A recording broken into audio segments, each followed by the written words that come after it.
Hello, John is a Sports Channel here, and we are talking Marcus Rashford. I really didn't think I'd be pulled into this conversation, but having watched some of the conversations and some of the discussion and listened to Talk Sport a little bit as well every morning, I thought, it's an interesting subject, and trying to get everything into one place is very, very difficult, because what you tend to get is different people who have specific views on either the player, the club, or football in general. So I wanted to just lighten it a little bit and take it a little bit away from looking at each single thing individually in depth, because that would take absolutely ages, and try and give you some sort of view on where are everybody coming from? Where is everybody coming from? What are we really talking about here?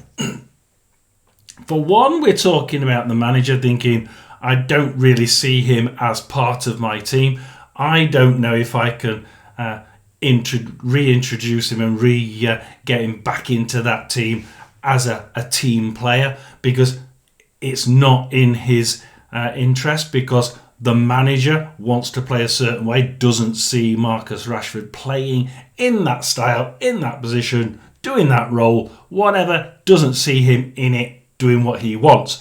So he's outside of the team as far as who's going to be first selection in that first team sheet.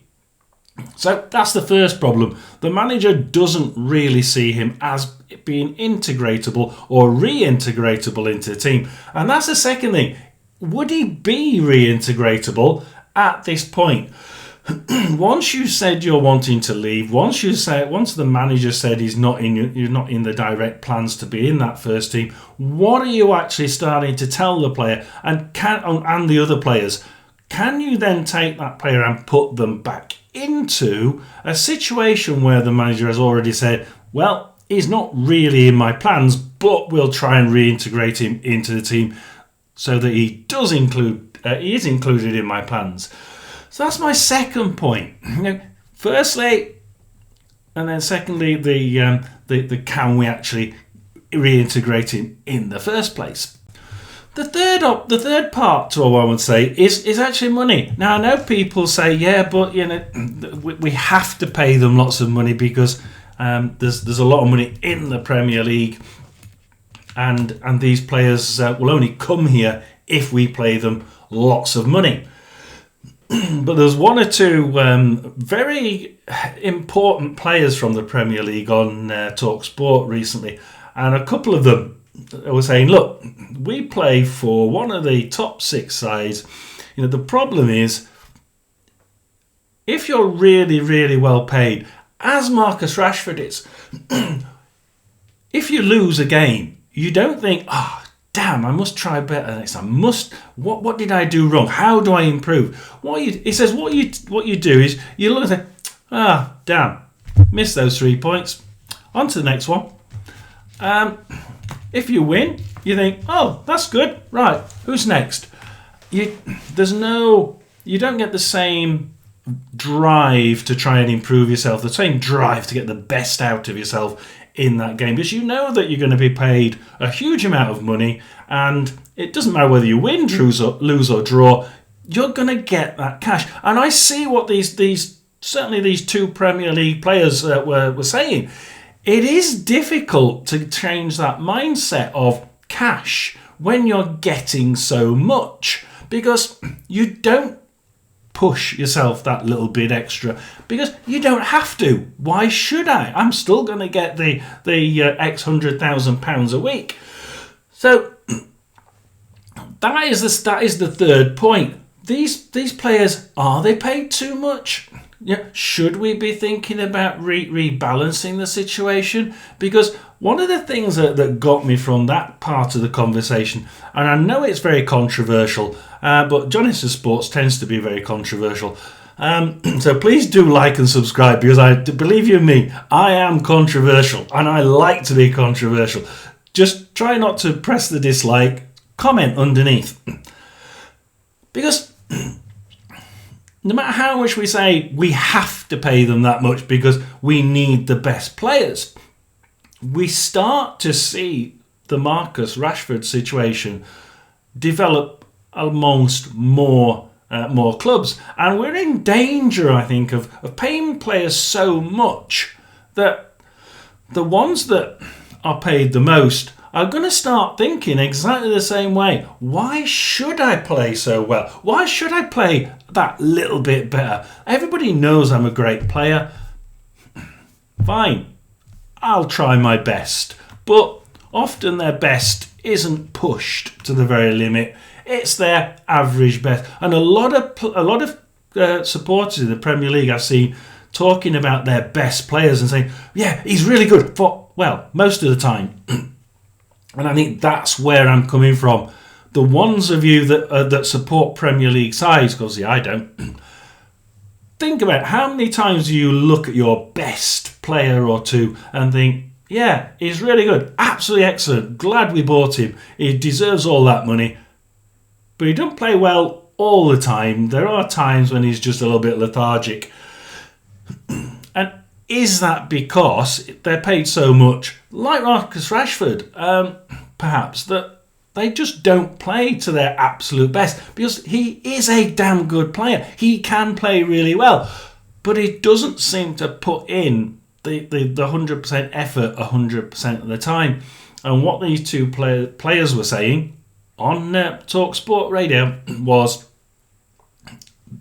him and several of the players at their clubs were just seen as going in, taking the money, walking away and thinking, right, okay, who's next?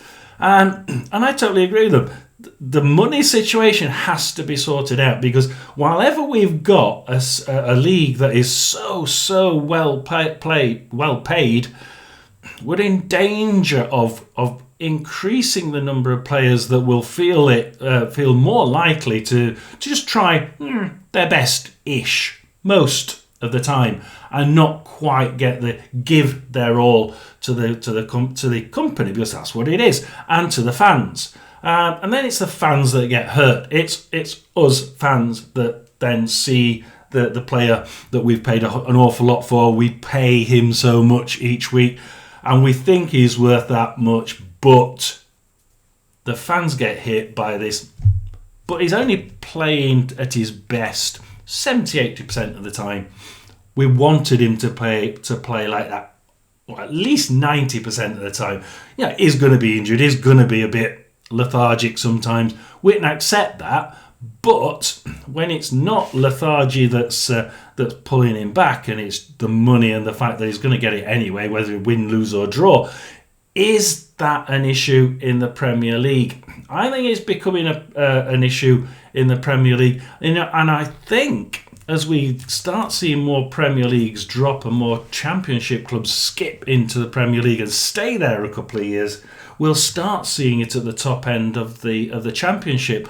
And then when it starts to seep down into the rest of certainly the Premier League and the Championship, are we on a slippy road to not having this great game of football that we used to have in my day, back in the 70s and 80s, where people actually went to play football and enjoyed it and tried their best because they wanted their name to be shouted by their fans. They wanted to win every game, and they had the drive to succeed. And at the end, they took home probably a pittance. I mean, one of Rotherham's old starlets, Tony Towner, he now delivers letters, I do believe, for the post office. Yeah, exactly. They played brilliantly because they wanted to, because they enjoyed the fans' feedback, they enjoyed the crowd, they enjoyed the atmosphere, they enjoyed the game. I don't see that anymore. And Marcus Rashford's situation, to me, it epitomises this idea that we need to be paying them more money. We need to be paying them more money. But I agree with these two guys on TalkSport. Not going to say who they were, but they were from top six clubs, and they're right. I agree with them. Unfortunately, I think money has become a little bit of a root of all evil. But the money doesn't just stop there, does it? Because he's worth an awful lot of money. They pay him an awful lot of money. He's got a big contract. How do you sell a player who is on so much money, because the Premier League is renowned for paying lots of money. It's renowned for having lots of very high value players. But if you go to any of the other European leagues, any of them, they're a lot less valued, the players, even in the top sides. And they're not paid quite as much in most of them. So selling him on when he has such a high wage is really difficult. They won't want to pay those wages. Not only that, but will they want to spend that money? Only the very, very cream of Europe will be able to purchase Marcus Rashford at the valuation price. Will Manchester have to reduce that price in order to entice people in? We look at his age and we think, perhaps they're going to have to reduce it to try and entice them in. But then he's not going to want to move, is he? Because he's paid so much here. Will he want to take a 75% reduction somewhere else, or a 50% reduction somewhere else, or 75%? And in the olden days, guys, think about it. They would, because they played for the game. They played to play football. They ached to play football. That was their game. That was their life, to play football. Marcus Rashford, if he was like that, would say, hell, if I'm going to play football every week, I'll go to XYZ and play football for 70% of what I earn at Manchester to watch the game from the stands. But you can almost guarantee, can't you? Even if you're a Manchester fan, he's not going to do that, is he? He's going to think, hell, I'm getting so many £100,000 a week here. Am I really going to go there for half the price? Play football, but I'm earning half the money. And unfortunately, I think that's the evil side of football here. And I am going to say it like that, and I am going to be controversial, and I know that you're going to dislike me for it. But money is the root of all evil.